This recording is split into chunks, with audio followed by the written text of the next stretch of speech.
ثلاثۃ لا یستخف بحقہن الا منافق، تین لوگ ایسے ہیں کہ جن کے حق کو منافق کے علاوہ کوئی ہلکا نہیں جانتا۔ وہ تو تین چیزیں تھیں جو پیچھے ساری گزری، یہ تین لوگ ہیں کہ جن کے حق کو منافق کے علاوہ کوئی ہلکا نہیں جانتا۔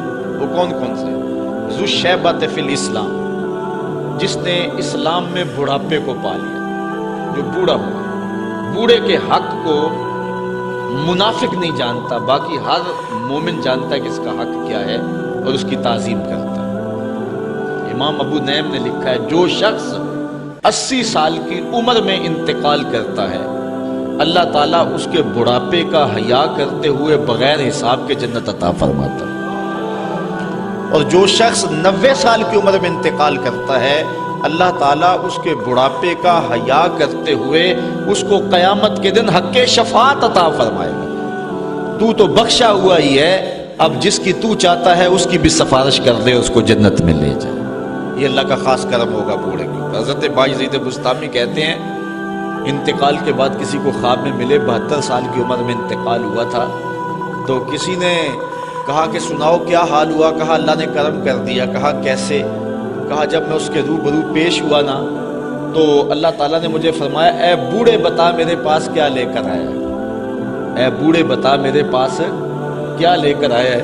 تو میں نے عرض کی مالک بادشاہوں کی دہلیز پہ اگر کوئی فقیر آئے تو بادشاہ یہ تو نہیں پوچھا کرتے کیا لے کر آئے ہو، بادشاہ تو فقیروں کو یہی پوچھتے ہیں کیا لینے آئے ہو۔ میں لے کر کچھ بھی نہیں آیا، تیری رحمت لینے آیا ہوں۔ اللہ تعالیٰ نے بغیر حساب کے میری مغفرت فرما دی۔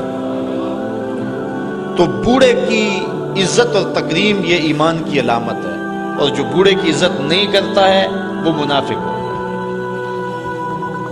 وذو العلم، اور دوسری بات علم والا شخص، عالم شخص اگر بھٹک بھی جائے نا تو پھر بھی اس کی قدر کرو اور اس کے لیے دعا کرو کہ اللہ اس کو ٹھیک کر دے۔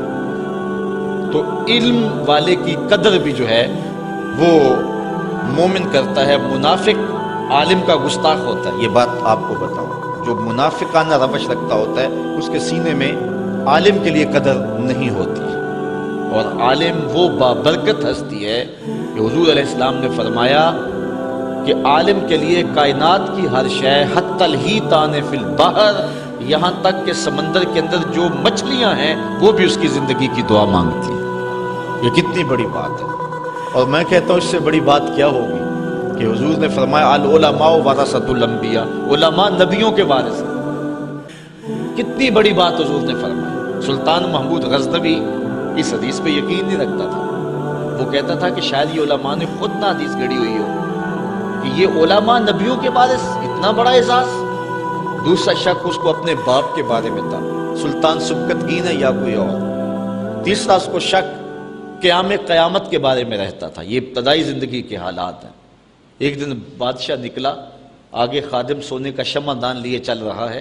اس نے ایک طالب علم کو دیکھا کہ وہ مدرسے میں سبق یاد کرتا ہے، مدرسے کی لالٹین میں تیل نہیں ہے، بھولتا ہے تو کتاب اٹھا کے ایک ہندو بنیے کی دکان پہ جا کے وہاں جلتے ہوئے گیس کی روشنی میں کتاب دیکھتا ہے، پھر آ کے یاد کرتا ہے، بھولتا ہے تو پھر جاتا ہے۔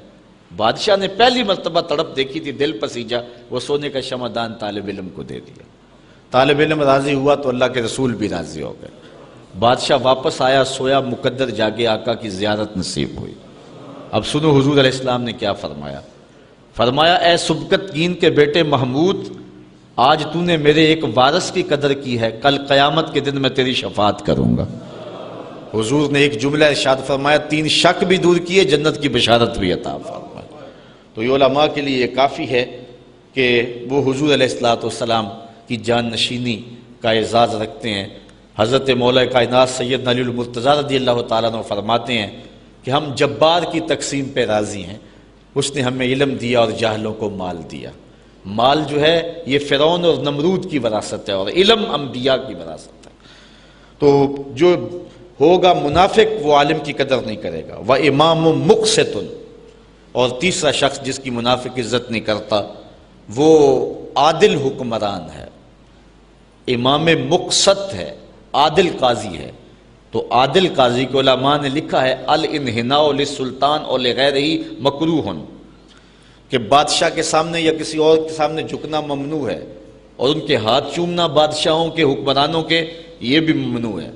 لیکن اگر کوئی عادل حکمران ہو جو عدل و انصاف سے دھرتی میں امن قائم کرے تو اس کا اگر ہاتھ چوم لیا جائے محبت سے تو یہ کراہت نہیں ہوگی، چونکہ وہ بھی اللہ تعالیٰ جل شانہ کی ایک عطا ہے جو انسانیت کو عطا کی گئی ہے۔